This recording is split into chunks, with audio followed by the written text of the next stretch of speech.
I got my Sketchbox October 2025. I get the premium box. I do pay for it myself. They do not pay me. I buy it. I just like to share because I think it's a cool tool and I like to try out art supplies. This month is also Inktober, and everything in this box is like an ink or ink related. So I'm wondering if they lined that up on purpose. It'd be very smart if they did, considering so many people do Inktober. But as always, the box comes with a pamphlet that describes the materials that come in the box, the art supplies that come in the box, as well as instructions on how to do the piece. I think that this month's theme is movement. You can also find, like, online the tutorials on how to use these mediums and do this specific art. It comes with a little Sketchbox sticker, which we love. We love stickers. And this little sketchbook is super cool. I think it's got cotton pages, real cotton pages. It came with these speedball calligraphy acrylic inks. And the colors that they sent are cool white, or cool gray, metallic white, black pearl, and carmine red.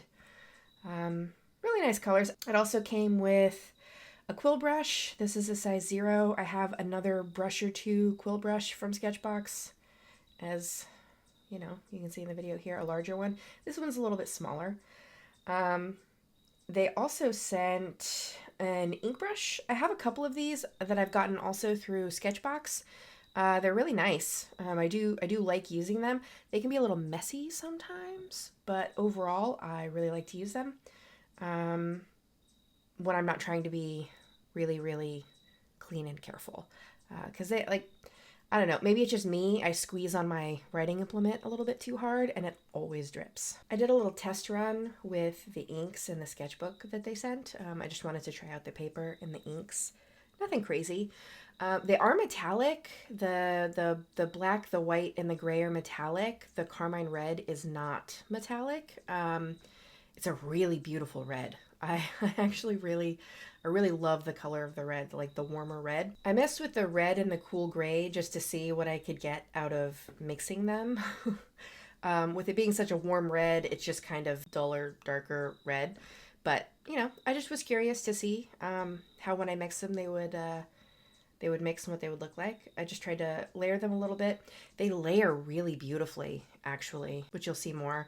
And also this ink brush pen, it was really clean and I was able to get really tiny lines, so I'm happy with it. I went a little AWOL with the art piece for this.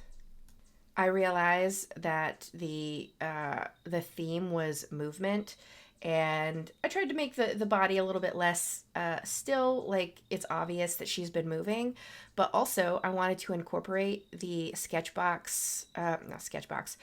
I wanted to incorporate Inktober into this since this is all inks and I don't typically work with ink, so I just thought I would kind of lean into the theme for Inktober with the inks from the Sketchbox.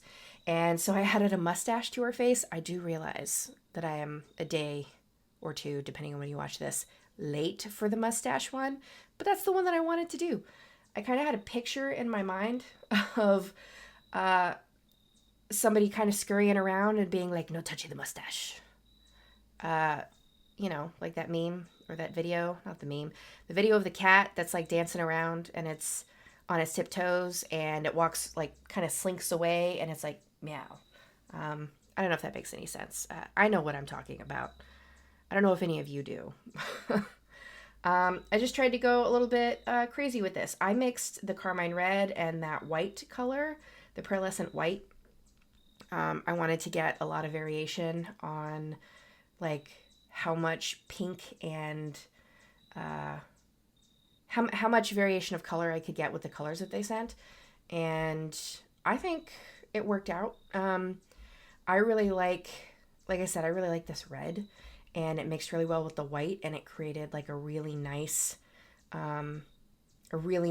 easy way to kind of make gradient and show shadow without it looking crazy. I used that cool gray to come in with a little bit of the carmine red to create shadow on her body. They worked really nicely. They were really beautiful. It was very like painting. I feel like it had a lot of control over the opacity of these inks. Now they were a little bit like they had an opacity no matter how thick you put them on, other than the black. Even that was a little bit transparent. So, but they're really nice. They layer really nicely and they blended really well together. I really enjoyed using them. I think I need to spend more time messing around with acrylic ink. It's a little bit like watercolor and a less opaque gouache, I guess. They dry completely, so I can't like reactivate with water, which is actually really nice. That's one of the things I do like about working with gouache, but also it's really nice not to pick up everything underneath that you've already painted. I also went in with like a white gel pen just to add some highlight points. I realized they gave me the pearlescent white. Um, I wanted a little bit more, I wanted to be a little bit more opaque. And the white was really lovely, but it was super transparent. So I used a gel pen. On the No Touchy, I used some of the pearlescent white just to see what it would look like.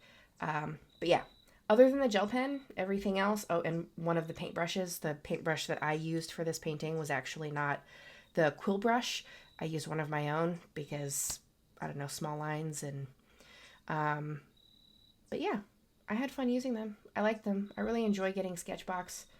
If you like trying new art supplies and you are okay with a challenge, I think you should get one. Just try, like, I think they have like 3-month subscriptions or something like that. I really like to try new stuff. I like to challenge myself. It works for me. As always, if you like my video, please like. If you want to see more content like this, please subscribe. I do hope to see you at the next one, and I hope everybody has a good weekend. Bye, guys.